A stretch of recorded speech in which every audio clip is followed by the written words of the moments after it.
Hello everyone, this is Nitpicking Nerd, and today I want to talk about the movie Tenet, this time with full spoilers. And I do think it's a good movie, and I'll still think that even if I'll be unable to explain away all the little illogical things in this movie, and I do think that is the case, but a lot of science fiction, time travel movies don't really make much sense if you hyper analyze them, but they are still entertaining movies. But I would give this movie extra points if it did make more sense, if it didn't have all those little moments which I find to be questionable, to say the least. The basic concept has a lot of logical problems. I do not think it would be possible in reality, scientifically speaking, and even inside the universe of the movie itself. So I will be nitpicking all of that and also trying my best to come up with excuses and explanations to try to make it work, to make it more plausible so that we can enjoy the movie better. Let me start with the first scene which showed the concept of this movie of the time inversion in the bullet scene, when they show us that there are bullets which have been reversed in the future, and the way these bullets behave is basically backwards in time, and yet they still apparently follow basic rules of physics. And they show us that you can basically move that bullet which is moving backwards, and yet you can still affect it, you can still move it around, but you can also cause it to fly upward into your hand if you make the motion as if you're dropping it in reverse. Then the bullet will actually fly up into your hand. And if someone films it from the side and plays it backward, it all looks normal, so it seems plausible, it seems as if that's perfectly okay, but it ignores the issue of free will of the person doing that movement, meaning what would happen if he suddenly changes his mind as the bullet starts to fly upward? What if suddenly he doesn't catch the bullet? Will the bullet then fall back? So what caused it to rise up? And so that immediately kind of destroys this whole concept as shown in this movie. And they do kind of ask this question. The protagonist asks, what about free will? And the lady scientist tells him there's still free will because the bullet wouldn't have moved if you didn't put your hand above it and made that motion. But I don't think it would be that simple, because let's say he dropped it from a bigger height, meaning his reaction time would be longer. When he did it above the table, the reaction time is so small that maybe he cannot change his mind in the mid-flight of the bullet. But what if he dropped it from a few meters above? What if he was, 2 floors up, and he put his hand above the bullet and pretended that he's doing the reverse of dropping it, and then the bullet will fly upward into his hand, but then he will have time to think about it, he will see the bullet flying up. So what if he decides to suddenly close his fist or to pull his hand away? Then what will happen with the bullet? Will it continue to fly upward into space, or will it immediately start falling down again? And then when you film it from a side and show it to him, then it will not make any sense, because the bullet suddenly, for no reason, flew up and down. Maybe you could argue the bullet would somehow know if he will do that, and so it will simply not fly upward. If it knows there's a chance the protagonist will change his mind and not catch it, or more accurately reverse drop it, so maybe the bullet simply will not fly up. So maybe this trick they did only works from a small distance above the table because there's not enough reaction time for him to change his mind while the bullet is flying up, and so maybe it simply wouldn't work if he did it from a bigger distance. But the movie never showed us what would happen, so I wish they would have kind of played more with that to show all of these possibilities. So maybe if the bullet knows there's any kind of probability that he will change his mind, it will simply behave as if he didn't do it. And only if his reaction time will be so short that he cannot possibly change his mind in time, then it will fly upward. So that's one way they could have explained it away. Now they also said that he's doing all of that basically by instinct. He doesn't think about it, he simply, if he does all these motions, he can move the bullet around, and it's all somehow by instinct. But that kind of implies precognition. I mean, how can his brain, which is still at this point of the movie perfectly normal, how can he possibly do all those things kind of instinctively without any problems? So I didn't really buy that whole idea, because the way they showed it, kind of right away he knew how to do this, he knew exactly what to do, and so I just cannot buy this logically, because our brain will need time to adjust to that. And also all of this implies some kind of precognition, some kind of supernatural ability, being kind of consciously tied with the bullet, so the bullet will know that when you'll catch it or not. I mean, it doesn't really make sense if you think about it, because these are not robots doing all of that, these are people with free will and consciousness, which I do think exists. And that's another major problem with this movie, because across the whole movie, apparently, the timeline is without any change, meaning everything is happening exactly as it always happened, and everything was kind of preordained, and nothing is ever changed. Even if someone tries to change it, it all happens exactly the same way when you look at the whole timeline. And that basically means the universe is deterministic. You can never really change anything, even if you want to, even if you try to. Everything will play out exactly the same. And I don't think that's the way it works in reality. We know today from quantum mechanics, we know there are probabilities, we know the future is not set, or there are multiple futures, maybe even multiple universes depending on each choice. And so I don't think the universe is deterministic. And therefore, what we see in this movie is not how it will work in reality. And again, it makes no sense if we know the characters do have free will. And so, what would happen if someone actively tries to change the events that he knows are about to happen? And yet, across the whole movie, no one apparently directly tries to do that. And the plot of the movie does have the excuse to explain why they never try, and that is because they're trying to save all of humanity. And so, once they know everything will need to work out a certain way, they're afraid to do things differently because then it might cause something much worse. And so the movie has the excuse of why the characters are not trying to do that. But they could have, at least with the small things, they could have played a little to see what happens.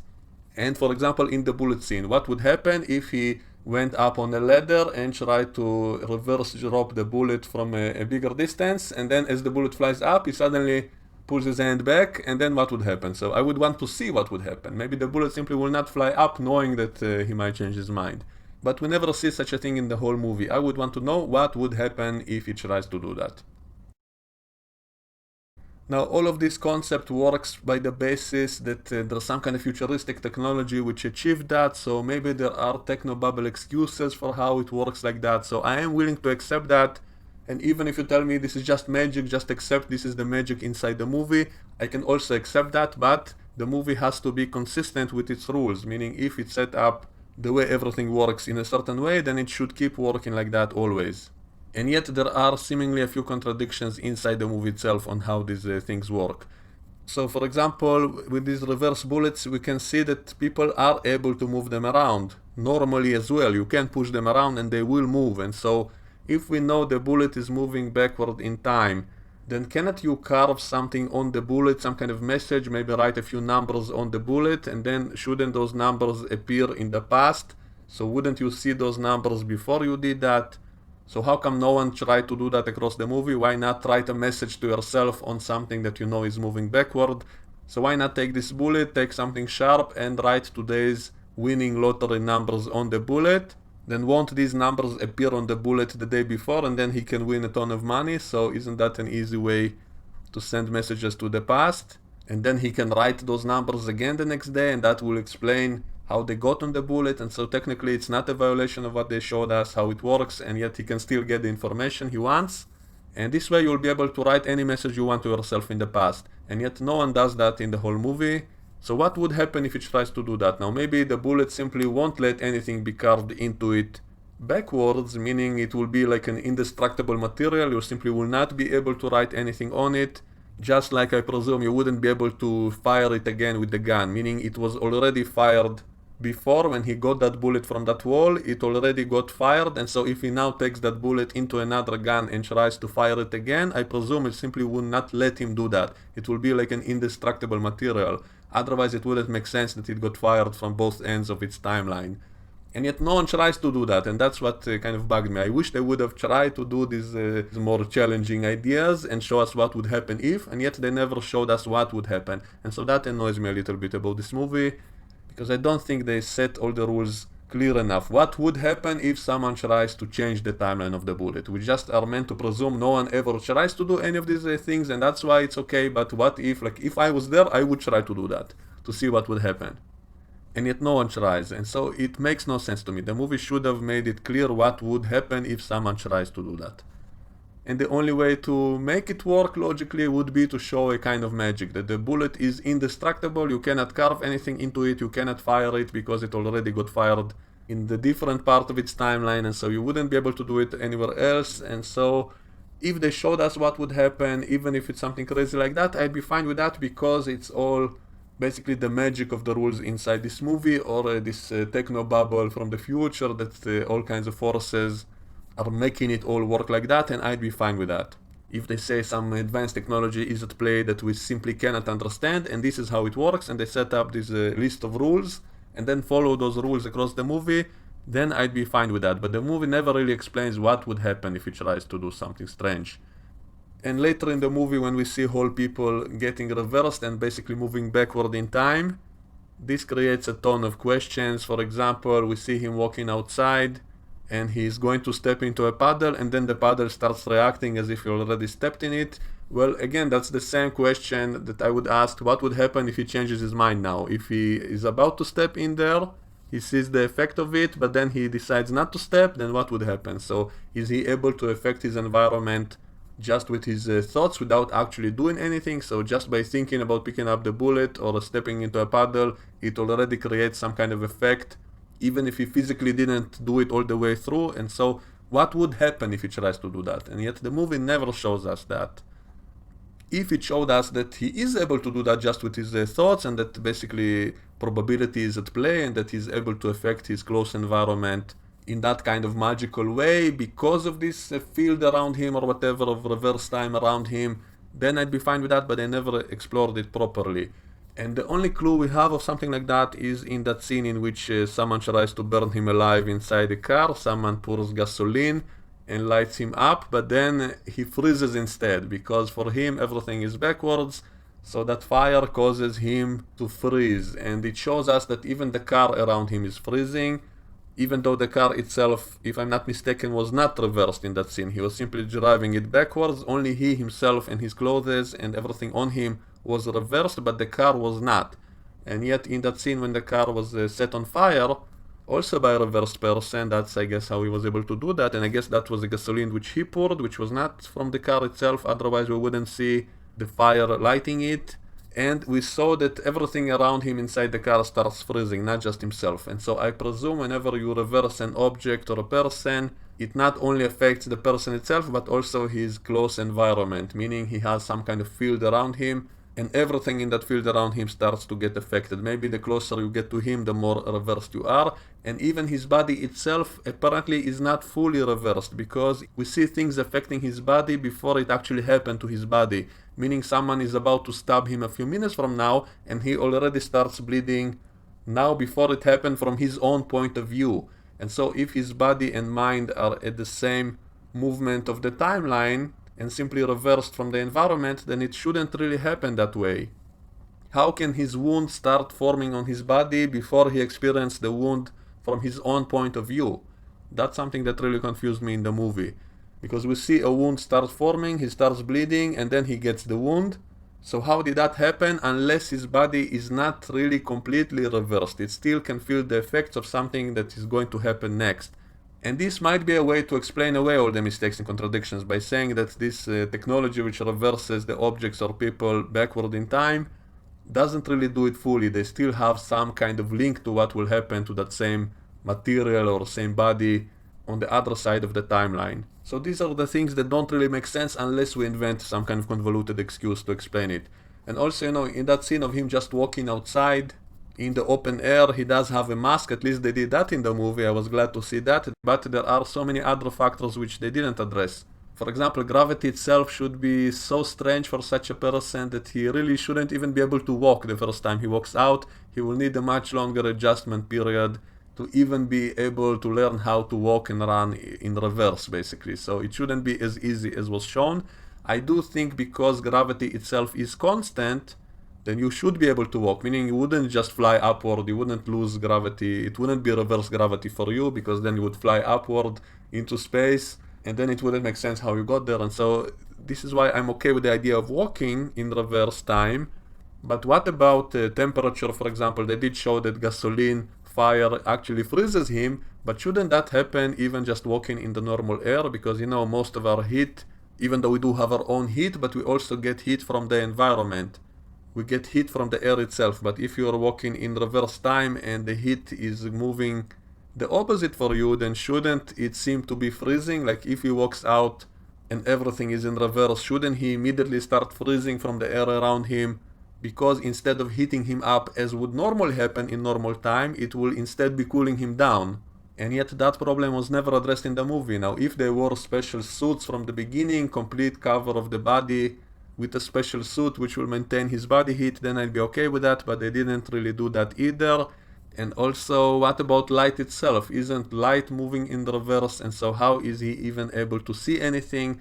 Now maybe the light is passing through his retinas in reverse, but you can still register it, meaning you can still see what's going on even if it's moving in reverse. I guess it's possible, so I'm willing to let that one slide, so he should still be able to see everything that happens.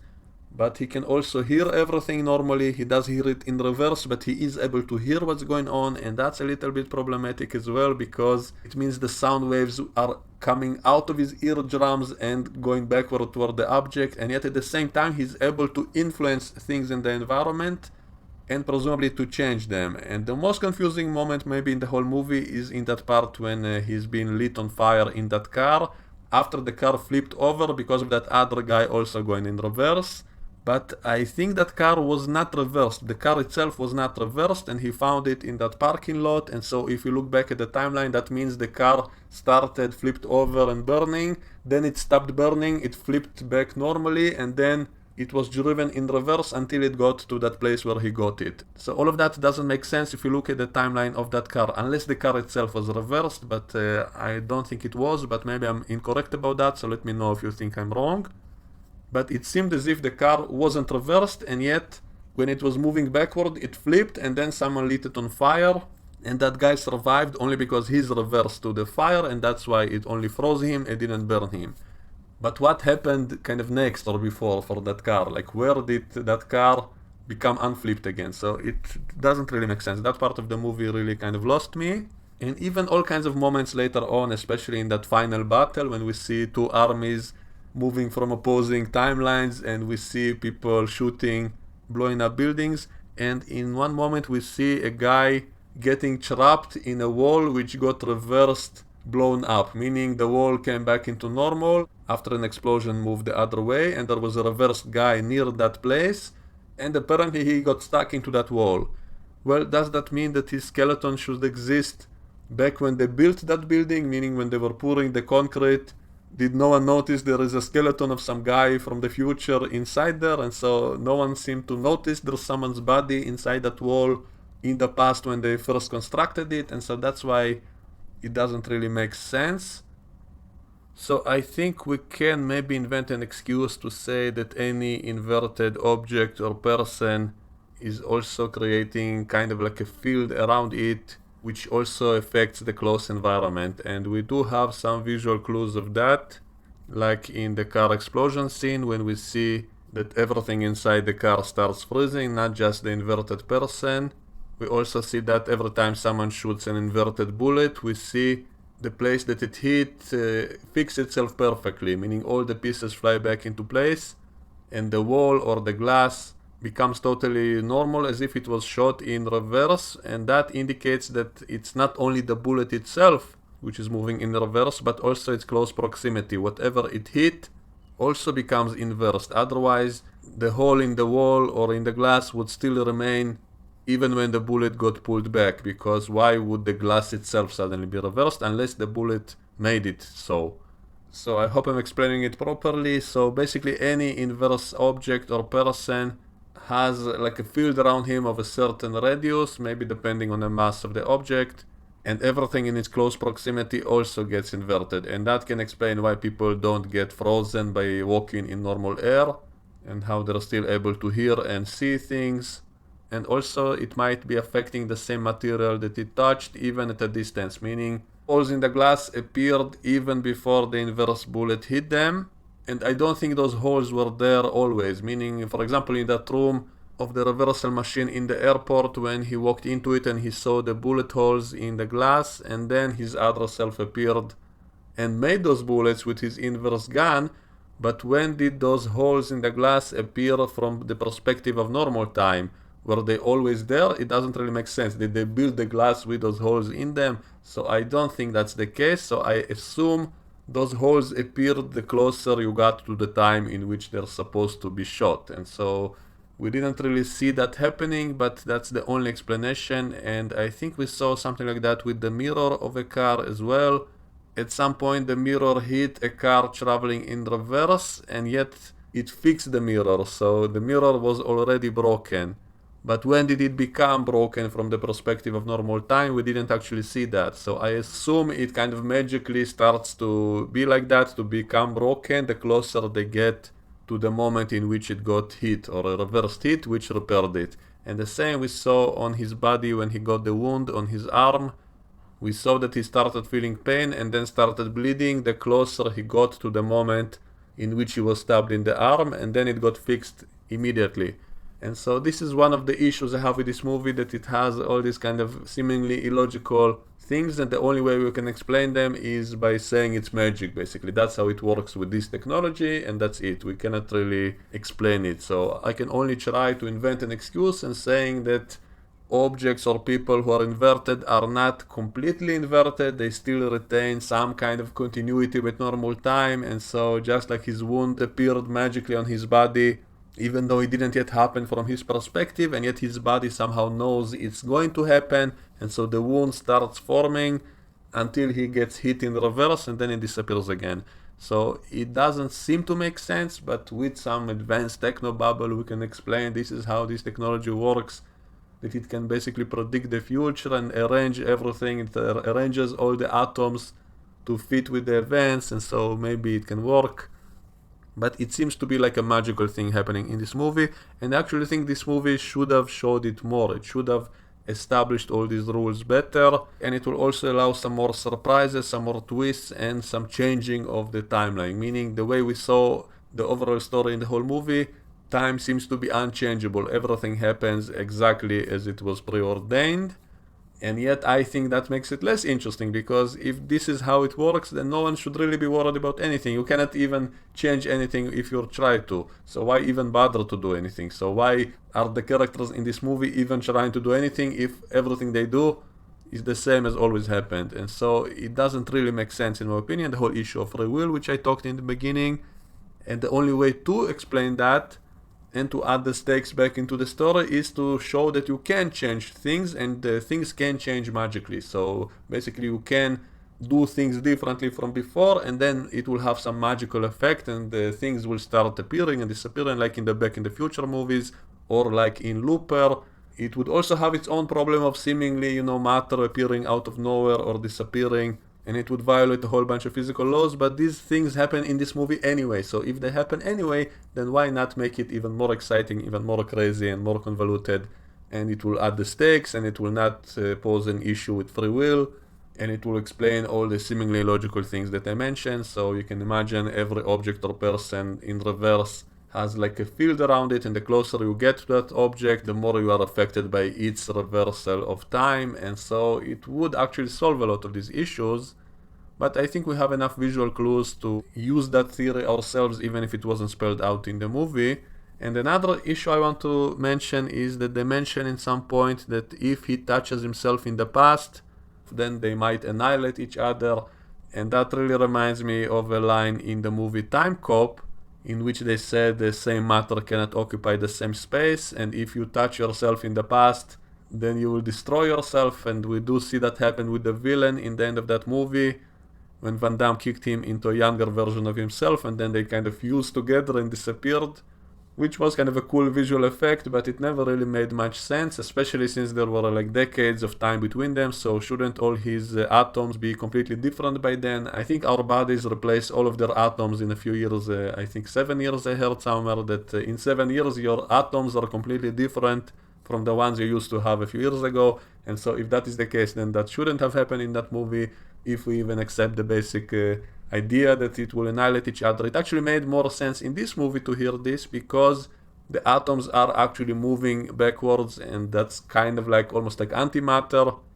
One of the theories regarding antimatter is actually that antimatter is just normal matter moving backward in time. But of course, if that was the case, then it would be another reason why they cannot interact with normal environments. So if you walk outside after going through that machine, then shouldn't you be like antimatter and everything would be antimatter to you? So how come he doesn't explode when he walks outside in reverse? And so it doesn't really make sense. And they state that only if he touches himself, meaning the exact same matter moving in reverse. If it touches, then it will cause annihilation, but we never actually see that happen in the whole movie. I was expecting maybe the villain will die that way. That could have been a funny reference to Time Cop, and maybe do it, show it in a more graphic and a more interesting way.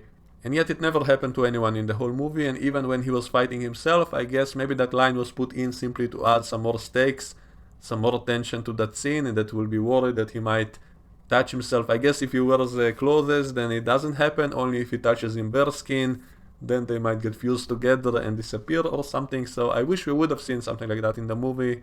That could have been cool, and maybe it can be an excuse we can use to explain why didn't he simply show his face to his other self. Maybe he was afraid to take off his outfit because then that might happen. That's why he couldn't do that and he had to simply run away. Even if we dismiss the whole idea of free will, if we say all the characters in this movie are like robots and they're all trying to fulfill their destiny, they're afraid to do something differently, and that's why they always try to fulfill everything exactly as they know should happen, because otherwise things might be terrible. So I'm willing to accept that idea. But even then, there are all these technical problems of how things actually work. Like what happened with that car? How was he able to get into that car near that place with the time reversal machine if it got flipped up earlier in the timeline of the car? So it shouldn't have been there. And also the part when someone is lighting it on fire after it got flipped over also doesn't really make sense, because both of the characters, the protagonist and antagonist at that time of the movie, they were both going in reverse. And yet the villain of the movie managed to set that gasoline on fire. But if the gasoline was from the car itself, then it should be moving backward and then it wouldn't light on fire, unless the villain is the one who poured it, but the movie didn't really show it. And also, shouldn't the villain know that the protagonist will not be killed by this, because shouldn't he know that in reverse it will only freeze him? And why didn't he simply kill him in that moment? It wouldn't have violated anything that happened previously from his point of view, so he technically could have pulled a gun, a reverse gun, and simply shot him while he was trapped in the car, and then he would not be a threat to him, and yet he didn't do that. So that also didn't really make sense. Did he not know that lighting him on fire will not kill him? And so this was kind of strange. And also the whole motivation of the villain was a little bit fishy. Basically, he wants to destroy all of humanity because he knows he's about to die soon anyway, and so he wants to destroy all of humanity.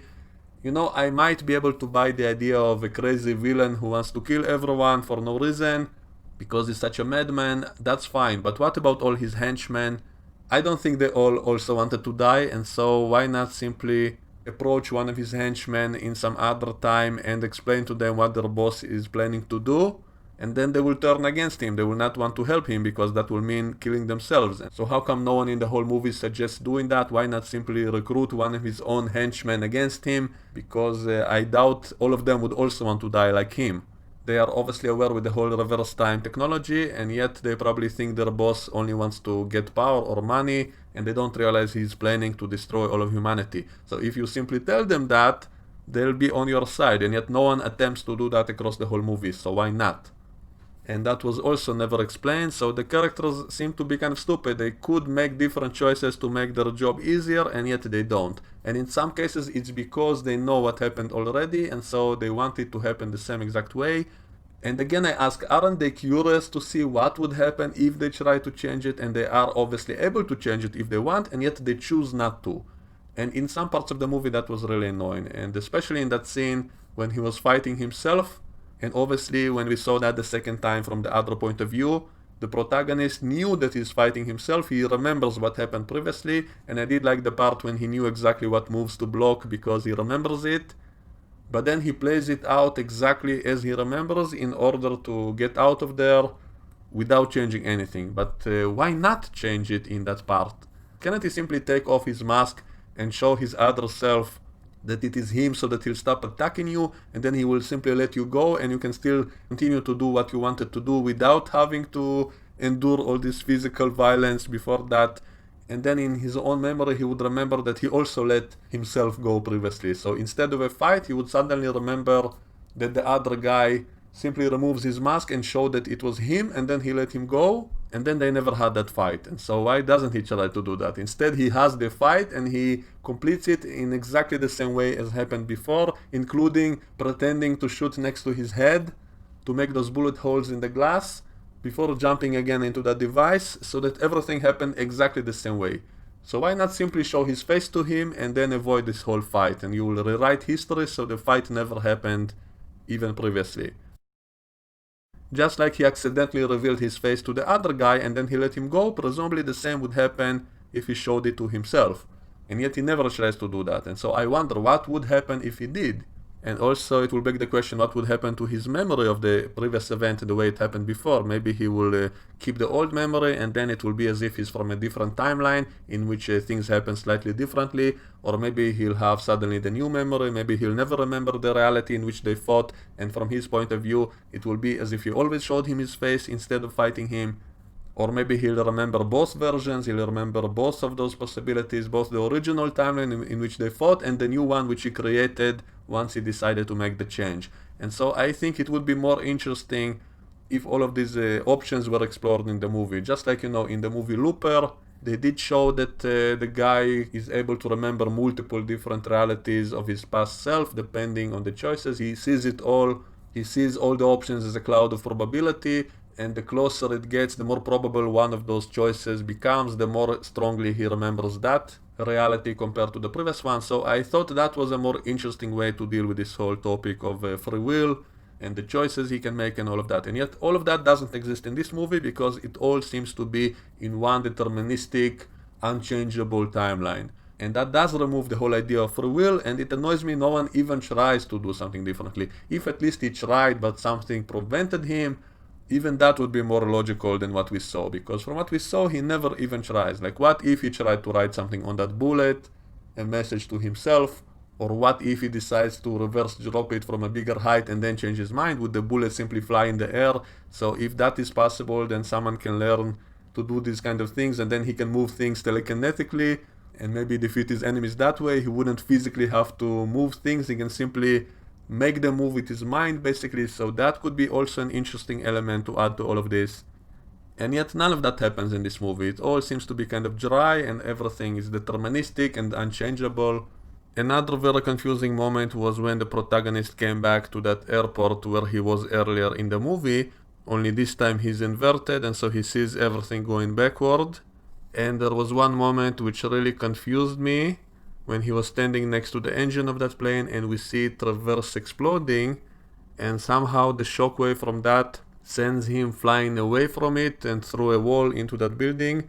How did that explosion send him flying if the explosion was happening in reverse from his point of view? So why did it push him? Shouldn't it have pulled him toward that engine? So that part kind of confuses me even now when I think about it. Unless it wasn't the explosion that pushed him, maybe what pushed him was the fact that the engine actually reformed, and maybe he was standing on the side of the engine which was actually pulling everything in it, and so it actually pushed him. It acted on him in reverse and pushed him instead of pulling it. So that's the only way I can possibly explain that. But still, I think that's one of the most confusing moments. I will have to rewatch it again maybe a few times to really understand what happened in that moment. Because the way it looked like is that there was an explosion which pushed him, even though everything was happened in reverse, and so it should have pulled him, unless what pushed him was actually the engine before it exploded. So I guess that's the only way I can explain that. And another confusing part was with the whole reverse bullet, that they couldn't get it out of that woman and they had to put her through that time machine, I guess, so that she wouldn't die. And then later they have to put her through the machine again, and only then they can operate on her to remove the bullet. And so why couldn't they do that with the first machine? Like, why did they have to go to a different place to put her through the machine again, to inverse her again so that they can remove the bullet? I guess they did that because to keep her alive during the journey, that's why they had to reverse her and then basically restore her to normal, and only then they could remove the bullet. And so that was really confusing.